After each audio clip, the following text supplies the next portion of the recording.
Alright guys, welcome back to another Opera Omnia video where we're going to be talking about the next newest character dropping to global DFFOO, which is going to be Dorgann. Now Dorgann is a pretty self-sufficient character and overall a very solid character in my opinion, and we're going to be briefly going over his kit and I'm going to let you guys know whether or not he's actually worth chasing for. We also have Lyse, who is going to be getting a rework as well, and she does get a pretty good rework in terms of party ores, which we'll get into in this video as well. So let me know down in the comment section below what your plans are going to be for Dorgann's upcoming banner. If you're going to be pulling for his kit or not, do let me know. And of course, if you guys enjoyed the video, don't forget to like, subscribe, do all that good stuff. And with that being said, let's go ahead and jump right into it.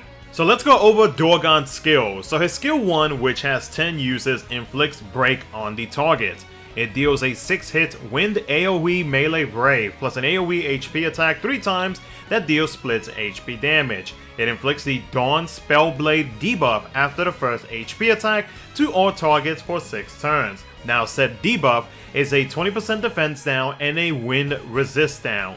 His skill 2, which has 9 uses, deals a 5-hit wind melee brave plus an HP attack 4 times that deals 50% splash damage. It grants the Whiff Precious Memories buff for 6 turns. Now said buff provides him with a 40% attack up and max brave up, a 20% win enchant, a 20% stolen max brave overflow up, and when a teammate inflicts break, it triggers the image / follow-up attack at the start of the next turn. Now said follow-up attack is a 4 hits AoE wind melee brave plus an AoE HP follow-up attack that deals splits HP damage. Now with its EX, it allows you to move, or it allows him to move a selected ally's turn to after his turn. Then it resets all enemies' break status and deals a 4-hit AoE melee brave plus an AoE HP attack 4 times that deals full HP damage. It inflicts the Felling Timber debuff to all targets for 1 turn. Now said debuff makes all brave and or HP attacks deal 0 damage, but it does the spell after either effect triggers. His C65 lasts for 6 turns. It provides Dorgann with a 20% weakness brave damage up, a 20% max brave up, a 30% brave damage up, and a 40% brave damage cap up. Now his LD resets all enemies' break status. It deals a 3 hits AoE melee brave plus a single target HP attack 5 times that deals 20% splash damage after each HP attack. It recovers 1 use of his skill 1 and his skill 2 and grants the Third Eye buff for 12 turns. Now said buff provides him with a 50% attack up, a 30% brave and HP damage up, a 50% stolen brave damage up. It upgrades his image / follow-up attack to the plus version, and when attacking an enemy with the Dawn Spellblade debuff, it resets the target's break status. Now the follow-up attack, or the plus version, is a 6-hit AoE wind melee brave plus an AoE HP follow-up attack 3 times that deals split HP damage. Now with Oren as his partner, Dorgann's FR deals a 6-hit AoE melee brave plus an AoE HP attack 3 times that deals split HP damage and resets all targets' break status after each HP attack. While active, when breaking or attacking a broken target, Dorgann resets the target's break status. The party gains a 30% HP damage up and an HP damage cap up.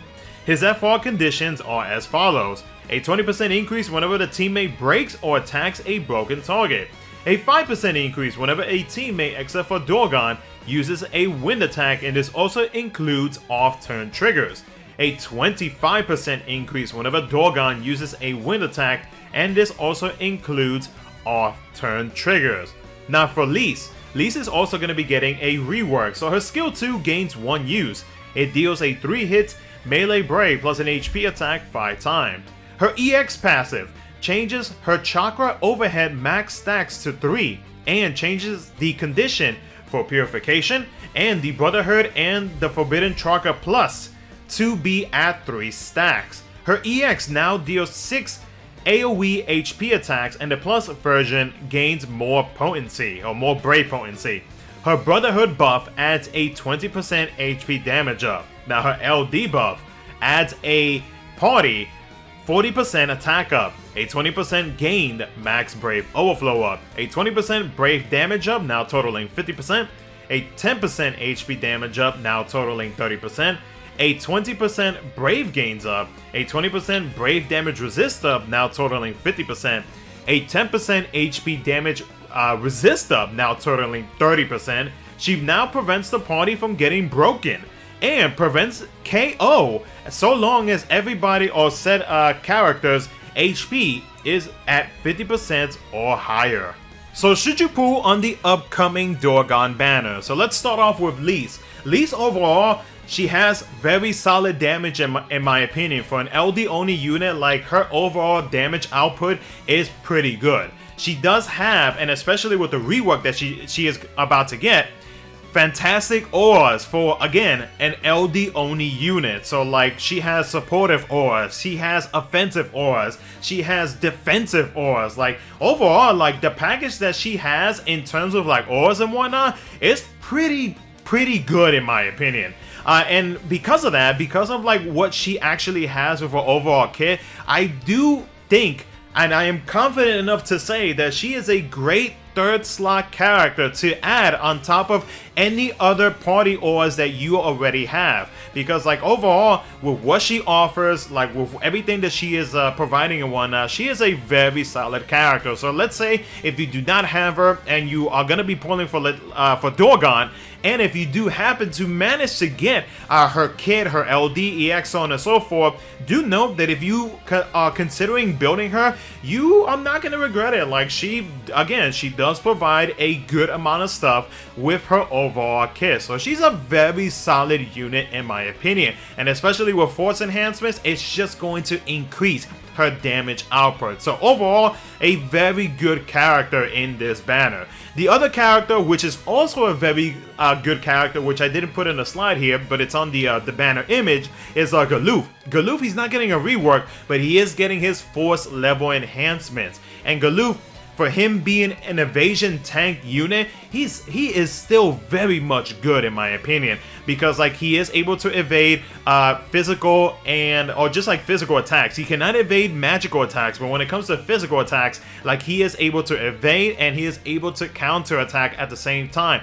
And he is also able to jump in front of his teammate in case said teammate is getting attacked. He jumps in front of them and he is able to basically just like counter or resist or evade whatever the type of incoming attack is happening. Galuf will pretty much make sure that any single target attacks, not AoE, but single target attacks, Galuf will pretty much be taking care of that. So like overall, if you do manage to get his LD, for those who or just his kit in general, for those who do not have him, or if you are a brand new player, Galuf, another great option in this banner.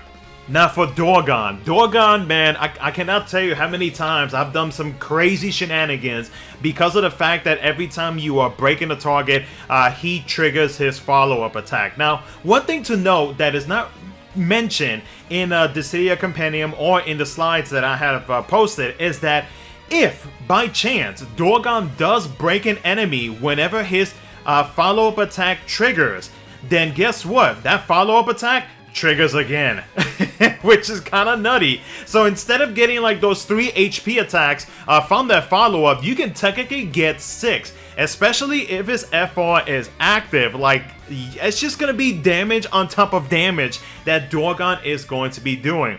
Dorgann himself, he does have some strong self-stats. So when I'm talking about like, in terms of like dealing weakness damage, in terms of his attack stack, max braver, you know, so on and so forth. Like when it comes to like the stats for Dorgann, he is pretty self-sufficient in my opinion for what he does, and just like his kit in general.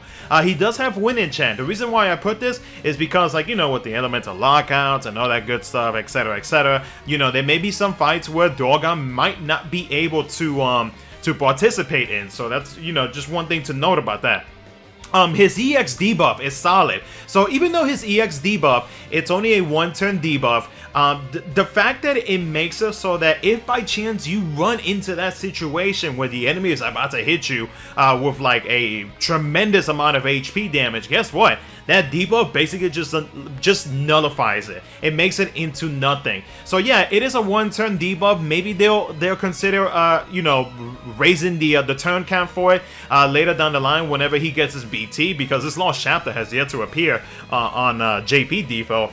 But like for him to actually not only have like what he already has within his kit, but to also offer a pretty solid debuff from his EX is pretty good. So I mean, I'll take it. It's additional stuff that I have no issues having. Breakers. Dorgann's best friend. So one of the crazy shenanigans that I actually noticed, really there's like a couple things that I did. So one of the things that I decided to do to kind of test out his like follow-ups and everything like that, just to kind of see how he works well with like other FRs. Like one of the team comps that I did and back in JP was that I actually bought him with Arden. Arden, with his FR and whatnot, with his overall kit, he is able to, you know, pretty much constantly break the enemy, re-break the enemy, so on and so forth. And guess what? Every time that Arden breaks, Dorgann is just gonna come right behind him with his follow-up attacks. And especially if I'm going up against 2 or more enemies, and if he does break an enemy during that follow-up attack, then I'm just gonna easily get another follow-up attack. Another crazy shenanigans that I did is pairing up Dorgann with Sephiroth. Remember, Sephiroth's BT effect makes the enemies brave 1 damage, and I mean honestly you could probably eat off this if you really wanted to, because like if you have Yuta attacking one character or one enemy, excuse me, and then you break them with or while Sephiroth's BT effect is active, guess what? Dorgann's just gonna swoop in and he's gonna break the other enemy, and then he's just gonna continue up with follow-ups galore over and over and over again. And the thing is though, like while his FR ability is active, like just those constant like follow-up attacks, guess what? Like for Dorgann himself, it's just gonna be an easy 25% increase. And I mean like that, the force or the HP damage bonus is going to like increase so quickly, just of course depending on the fight and whatnot, that like Dorgann's like his follow-ups, they are very much strong. And the great thing about it too is that Dorgann has options to be able to like reset the target's break status. So it's almost like again, he is pretty self-sufficient for what he actually does. Now, the small little con that I will say that Dorgann does have, aside from, you know, having the strong self-stats that he does have, is that he doesn't really recover Brave in between those HP attacks. Like, yeah, his LD does for a little bit, but in terms of like everything else, it's like they forgot about it. I don't know what happened. So like, that's the reason why I posted that Brave gains would actually help him out overall, whether it be like, you know, like characters like, let's say, Shalada, Lunafair, you know, so on and so forth, the list can go on. Or if you're going to be using call abilities and whatnot, like it will actually benefit Dorgann, so that way he can cap out at whatever HP damage he is able to cap at. So like overall though, Dorgann, like you can do a lot of crazy shenanigans with him. Like overall his damage output is great, his follow-up output is great. The fact that he is able to trigger his follow-up attack if he does break the enemy while he's doing his first one, I mean, like, what else can you ask for? He's a very solid unit. Now, the only thing that I guess like the other like small little con that I will say as well is that because of the fact that whenever a party member needs to use a win ability, you're gonna have to rely on either a character that is able to provide win enchant, like, so let's say like his son Bots with his BT effect is an option, or if not, you can use card abilities like Fujin. So like, you know, when it comes to meeting the second condition, even though it's only a 5% increase, do note that like if you're gonna be pairing him up with other off-turners, then you know, that's just an easy 5% on top of, like, you know, and especially if they do break them, then on top of like the 25% that Dorgann can potentially provide on top of all of that. And then of course, you know, a 20% increase whenever breaking or attacking a broken enemy. I mean, that's an easy one to be able to handle. So like overall, Dorgann, you know, aside from like maybe not being able to use him in certain fights because of elemental lockouts, Dorgann, very strong character, very good character, and you can definitely do a good amount of things with him. So I would say he's definitely worth pulling for. Just again, do note that, you know, certain fights you may not be able to use him, but I mean that's just really overall how the game is. Like, you're not going to use the same character over and over and over, because like there's always going to be something that's going to get in the way. So but yeah, other than that though, guys, that's going to be it for the video. Let me know what you guys think down in the comment section below. If you're going to be pulling for him, let me know your overall thoughts on him, you know, so on and so forth. And of course, if you guys enjoy it, like, subscribe, do all that good stuff. Thank you so much for watching. I'll catch you guys in the next one.